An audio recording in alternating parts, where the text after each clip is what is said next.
I'm Tyrone Bowman. This is Tyrone Bowman Tonight. According to The Root, the Maryland State Board just paid Demetrius Smith over $300K in compensation with an apology on the side for his wrongful conviction that was overturned over 10 years ago. He spent 5 years in prison for a murder he didn't commit. Let me see if I can impose this real quick of Mr. Demetrius Smith.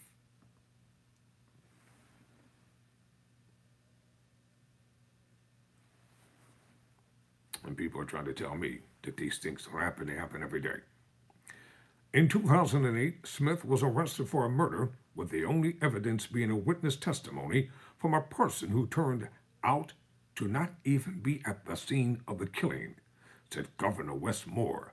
While on bail, 2 months later, Smith was arrested again, but for first-degree assault and on the same measly evidence, a witness testimony.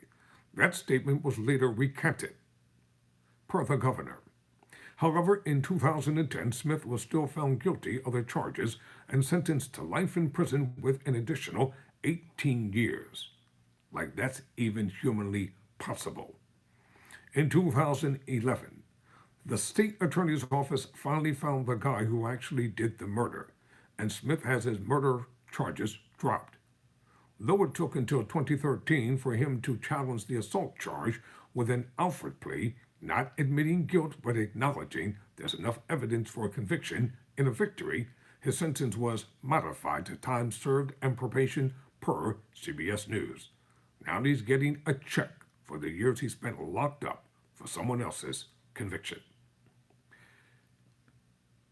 Now, according to Governor Wes Moore, who chairs the 3-member Board of Public Works, apologized to Smith before the board approved the settlement, noting that it's been more than a decade since his release in 2013.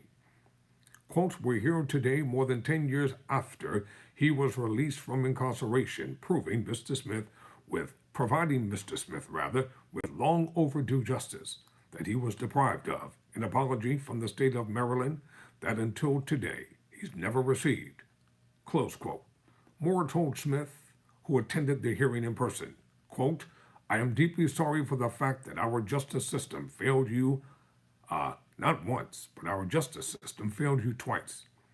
And while no amount of money can make up for what was taken from you, the action this board has taken today represents a formal acknowledgement from the state for the injustice that was caused." Close quote, Moore told Smith. Last year, state legislators proposed a bill to investigate wrongful convictions and notify the Attorney General's office when someone is eligible for compensation based on a wrongful conviction. Maryland saw 35 cases across 6 jurisdictions where people were found wrongfully convicted, according to the National Innocence Project. Smith walked away with a $340,000 for settlement Wednesday in compensation. It's unclear at the moment if he will fight further to expunge his record. He can't get that time back, but at least he got justice. I'm Tyrone Bowman. Never surrender, never quit.